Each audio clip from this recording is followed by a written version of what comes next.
Sadhu, thank you, Bante.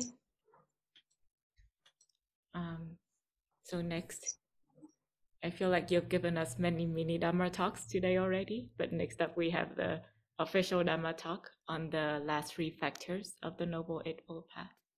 Thank you. So we will be talking about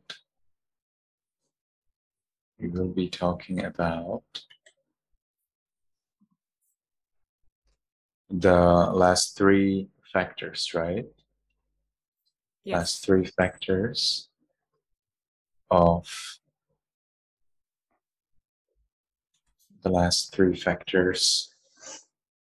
the Eightfold Noble Path. That means Samma Vayama, Samma Sati, Samma Samadhi. Is that right? Yes, that's correct.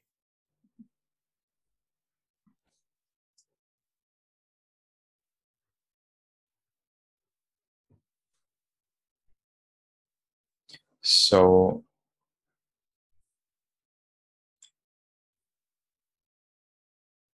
Samma Vayama, Samma Sati, and Samma Samadhi are known as the Samadhi portion of the Eightfold Noble Path. So we divide the Eightfold Noble Path into three parts, and that is Sila, Samadhi, Panya.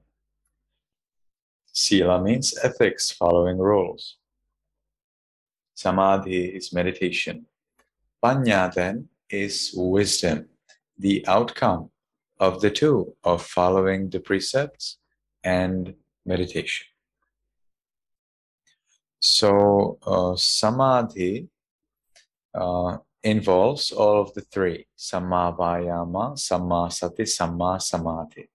The Buddha explains that Samma Vayama, right effort, is fourfold. There are four factors, four parts of Samma Vayama.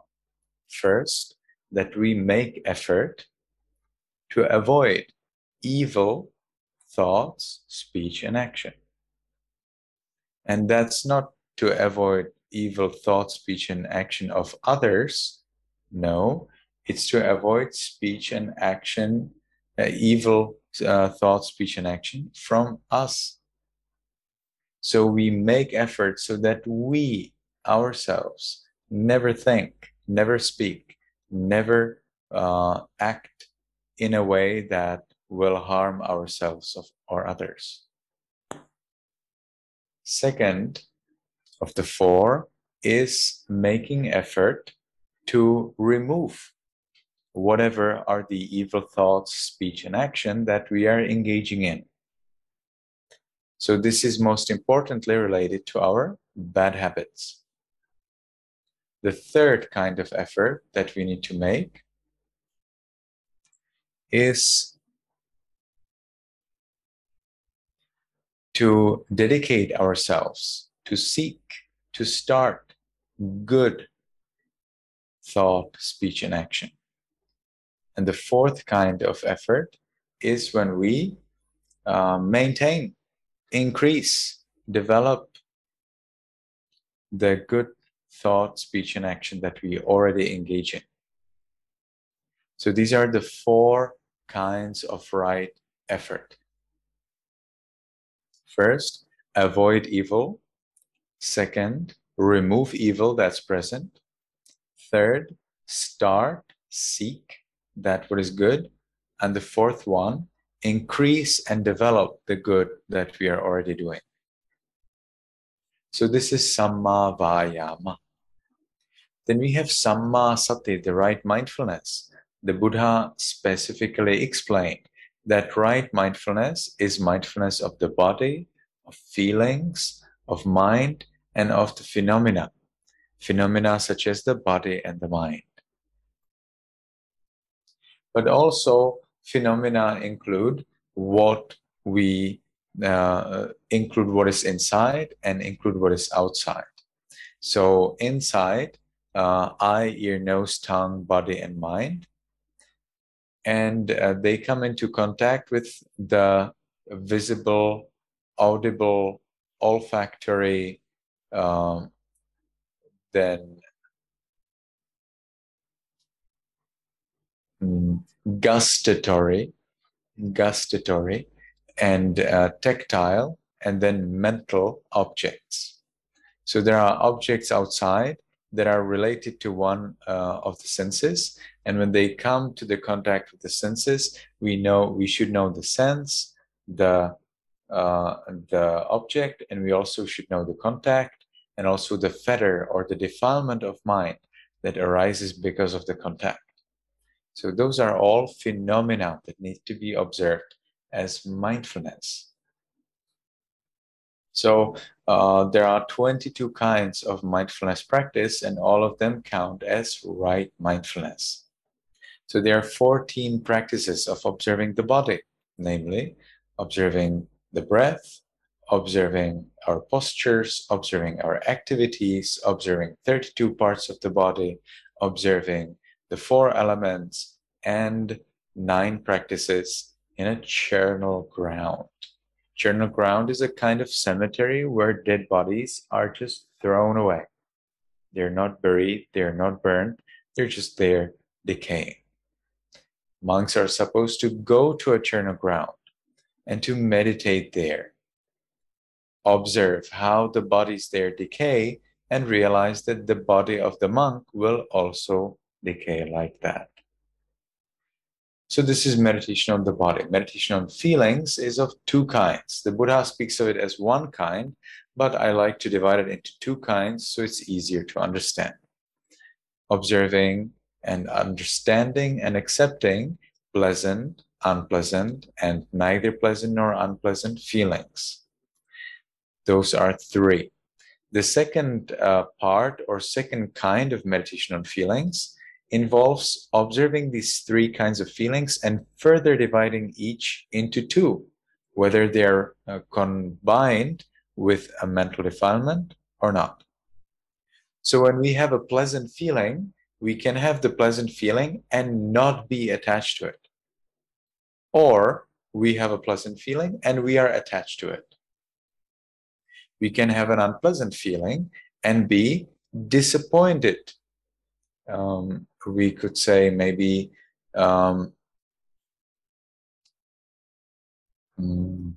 aversive. We may have aversion towards that unpleasant feeling. Or we may have an unpleasant feeling without aversion. We can have a neither pleasant nor unpleasant feeling with delusion. And we also can have it without delusion. So this way there are 6 kinds of feelings.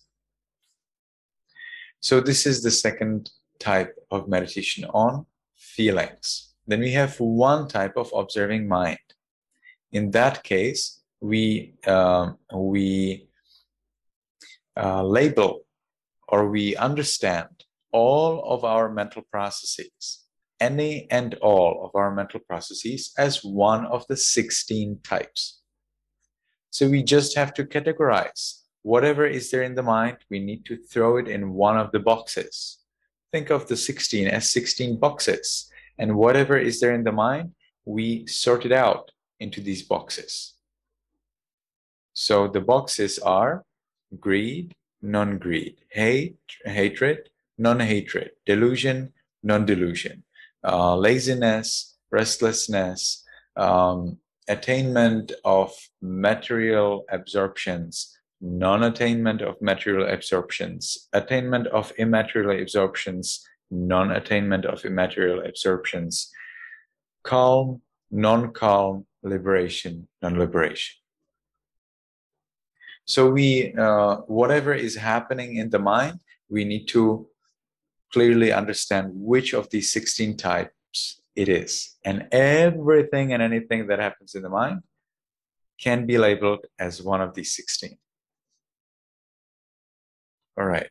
So then we have 5 practices that we call as the practice of observing phenomena. The first one is observing hindrances. We observe the hindrance of lust, hatred, laziness, restlessness, and doubt. We observe as they arise, as they are present, as they're absent, as they arise, as we suppress them, and as they don't arise anymore. We can observe the 5 aggregates. We can observe the body, feelings, perceptions, intentions, and consciousness. We can observe as they are arising and as they are passing away. We can observe our 6 consciousnesses: seeing, hearing, smelling, tasting, touching, and thinking, as they come into contact with the visible, audible, olfactory, gustatory, tactile, or mental object. And we can observe the contact between the sense door and the sense object, and then the mental defilement. We can observe as the mental defilement is present, absent, arising, we suppress it, or it doesn't arise anymore. So this is the 3rd practice of observing phenomena. The 4th practice is observing 7 enlightenment factors. That is mindfulness, distinguishing phenomena, energy, joy, peace, concentration, and equanimity. We observe these 7 as they are present, absent, as they arise, and as they get stabilized. Finally, we can observe the 4 noble truths. So we can observe the truth of suffering, the truth of origin of suffering, which is craving, the truth of cessation of suffering through following the Eightfold Noble Path, and finally the truth of the path, that is reflecting on the Eightfold Noble Path. So this is Samma Sati, right mindfulness. The last factor of the Eightfold Noble Path is right concentration, Samma Samadhi. The Buddha clearly explained that Samma Samadhi is attainment of the 4 deep levels of absorption, jhana. The first jhana is accompanied by 5 qualities, and that is, when we are very, very deep concentrated, there should be a kind of application of the mind to the object. We apply the mind to the object again and again. There is distinction. We are distinguishing and clarifying the object.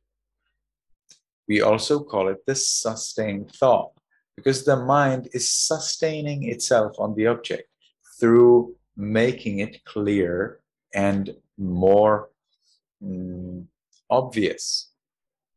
Then there is joy, there is happiness, and there is one-pointedness. That means for us, the object is the only thing that matters. The Buddha then explains that it is good to continue to the 2nd level of absorption, where we are so well concentrated that we do not need the first 2 characteristics, and we are fine with the remaining 3. Because the concentration is so good that we do not need to apply the mind again and again or to clarify the object. The mind is there with the object, and the object is very clear. So we are perfectly fine with joy, happiness, and one-pointedness. The Buddha then continues that we can continue to the 3rd level of concentration, which doesn't need joy. Joy is then too coarse at that level, and we are fine with happiness and one-pointedness. The 4th level recognizes that even that peace is too coarse. We exchange that peace for equanimity. So in the 4th level of absorption, we have equanimity and one-pointedness. So these are the 4 levels of absorption that the Buddha explained as Samma Samadhi, right concentration. Some people argue that you do not need to achieve these 4 levels of absorption. And they do so because they read it probably in a commentary, or because they heard it from someone who said that based on the commentaries, the ancient Pali scriptures, which were finalized by the 3rd century after Christ. But some others do not agree, and they believe that you must have one of the 4 levels of jhana if you want to become enlightened. So people debate about that until today. The Buddha did not ever suggest himself, saying, or maybe I have seen one reference though, but the Buddha, if he did, then it was very rarely, that the Buddha would suggest that you can become enlightened without the four jhanas. Mostly in the Buddha's time, it was the custom that monks and nuns and laymen, laywomen, that they would first attain the four levels of jhana, and then they would achieve the highest level of enlightenment. So first people would listen to Dhamma, they would achieve the first level of enlightenment. Then with the first level of enlightenment, they were developing jhanas, these deep levels of concentration. And then they would become fully enlightened thanks to the jhanas. Note that there are four levels of enlightenment. And the first and the second level of enlightenment are characterized by excellent ethics. Their following of rules is perfect. The third level of enlightenment is characterized by excellent concentration. And the fourth level of enlightenment is characterized by excellent level of wisdom. How do you want to achieve the third level of enlightenment without having excellent level of concentration, which is jhana? That is my question. Nobody can answer that. The commentaries are very clear that we do not need jhanas to become enlightened. The Buddha is not so clear on that. So I would like to recommend that we all try to get jhanas, because that apparently increases the probability that we can later attain enlightenment if we practice vipassana practice. So this is all regarding the last three factors of the Eightfold Noble Path.